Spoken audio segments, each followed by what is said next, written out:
Hello, everyone. Today we are going to learn about the history of Yugoslavia. So we've transitioned into learning about Eastern Europe, which is honestly a pretty vague term for a pretty large region that often gets separated into sort of subcategories or subregions, such as the Baltics, which is that northern area up by the Baltic Sea. There's the former USSR, which would include things like Ukraine and Moldova, um, and the Balkans. And the Balkans is where we're going to kind of zoom in on for now. So on Monday, we're going to watch a video about the Balkans as they are today. But this is a pretty interesting little section of the world. A lot of change has happened here in the past 50 years, and it's definitely worth learning about. And specifically, we're going to focus today on this little section here with Slovenia, Croatia, Bosnia and Herzegovina, which, by the way, that's a single country with a really long name, Serbia, Montenegro, Albania, North Macedonia, and Kosovo, which is, Kosovo. You'll learn more about Kosovo on Monday as well. So this region used to be a place called Yugoslavia, and it actually wasn't until the 90s that Yugoslavia started to dissolve. However, even when I was learning geography, this region was still commonly known as Yugoslavia, even though it's officially recognized now as just the Baltic regions based on the Baltic mountains that go through it. So where did Yugoslavia come from? After World War I, Yugoslavia was created from what was called the Kingdom of Serbia, the Kingdom of Montenegro, and part of the Austria-Hungary territory. So it was this random bits of various kingdoms that came together, and they decided to become the Kingdom of Serbs, Croats, and Slovenes. And so naturally, because they were a kingdom, they did have a king, and they had a king up until World War II. So during World War II, Nazi Germany set up their own mini governments throughout the region, which sort of started to separate that unified kingdom into various states because they had different little areas of concentrated power then. So it was occupied by Nazi Germany, and then in 1945, Yugoslavia was reestablished as the Socialist Federal Republic of Yugoslavia with 6 states. And those states kind of are what our countries are now, but they were still part of Yugoslavia, this idea of this one country in that region.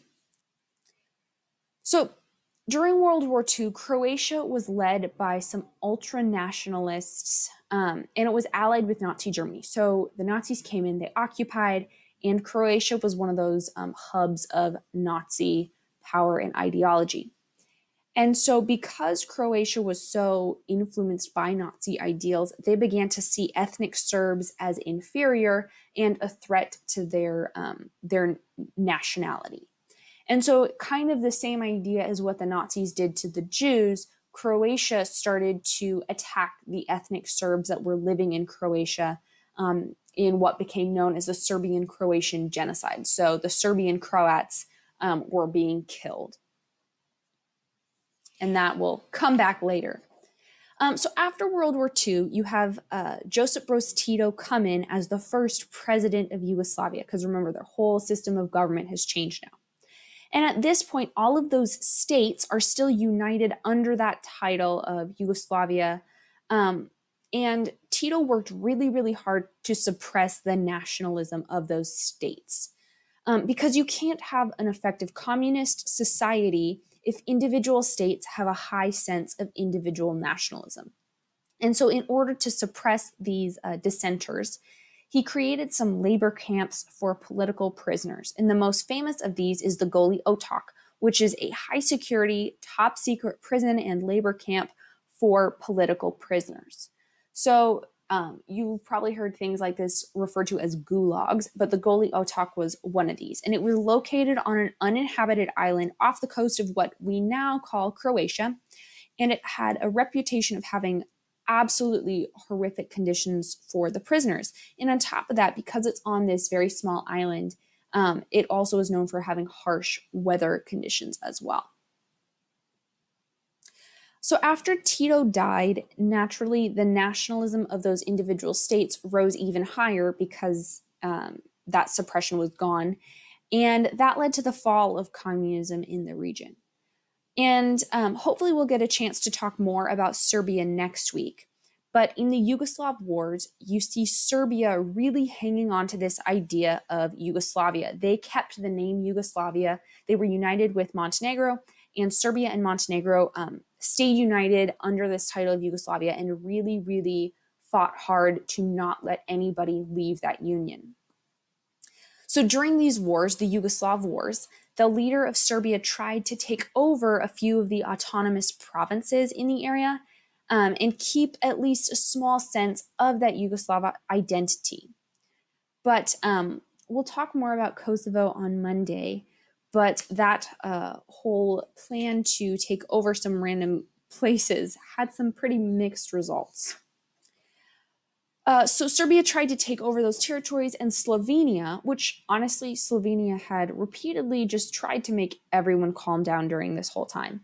But Slovenia told Serbia that they were not allowed to just take land and decide it was theirs.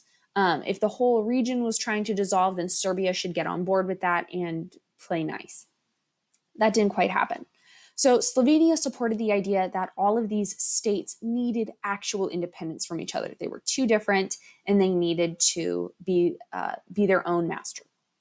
It wasn't until 1990 that the first actual republics had elections for individual leaders. And in 1991, Croatia and Slovenia, so the two kind of more northern countries in this region, declared independence from Yugoslavia, which was that union between Serbia and what we now know as Montenegro. Quick note, Serbia continued to call itself the Federal Republic of Yugoslavia. So it was kind of the state of Serbia, and there were ethnic Serbs living in there, but it was still called that Federal Republic of Yugoslavia. Croatia had some difficulties. So ethnic Serbs within the newly independent Croatia feared another genocide. So throwback to World War II, when the ethnic Serbs, people who were by their heritage Serbian living in Croatia, they feared that Croatia, now that it was supposedly independent, was going to try to kill them all again. And they reached out to Serbia and said, hey, the Croats are probably going to kill us again. So on this map, the dark blue shows areas that have a high concentration of ethnic Serbs in Croatia. Croatia and Slovenia united and started fighting against Serbia, who, on the grounds of this idea that Croatia could possibly attack its ethnic Serbs again, started attacking Croatia. Slovenia wasn't really in the hot seat in Serbia's eyes because, one, it didn't share a border with Serbia, and two, it didn't have very many ethnic Serbs. Serbia really was the major force that wanted to keep Yugoslavia together, and they were willing to fight to make that happen. The fighting actually got so bad that the rest of Europe decided that it was time to step in, which whenever you have other countries trying to solve the problems of other countries, things don't usually go very smoothly, and they definitely don't go perfectly. So all the countries, or all of the states, because they weren't actually officially countries at this point, all of the states except Serbia voted to disband this idea of Yugoslavia. And even Montenegro voted to leave, which was a big deal because up until this point, Montenegro was Serbia's biggest ally. The two of them had sort of stuck together through thick and thin to keep this idea of Yugoslavia alive. And the story behind that is that the leader of Montenegro was bribed by the leader of Italy to accept these peace negotiations. And after they voted that they wanted to leave, the Serbians tried to blackmail the Montenegrin president, and Montenegro sent a letter to Lord Carrington trying to rescind their vote, trying to take it back, so that Serbia wouldn't be as mad at them. Needless to say, Montenegro is now its own country, but that was a little bit of a rocky patch. And even amidst these peace negotiations, while these are going on, Serbia was actively planning to attack its neighbors. So, kind of a bit of a mess, but a super fascinating region. And we'll learn a lot more about what all of this conflict looked like next week.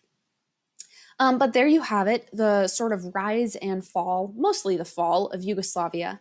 It officially ended in April of 1992, and that is also when Serbia and Montenegro officially split into two separate countries. Up until then, they had been the two remaining states of Yugoslavia, but now all of these countries are different, with the exception of Kosovo, which is still under dispute, which we will talk about on Monday. So very good. Let me know if you have any questions. Otherwise, just look forward to Monday when we will learn more about this region.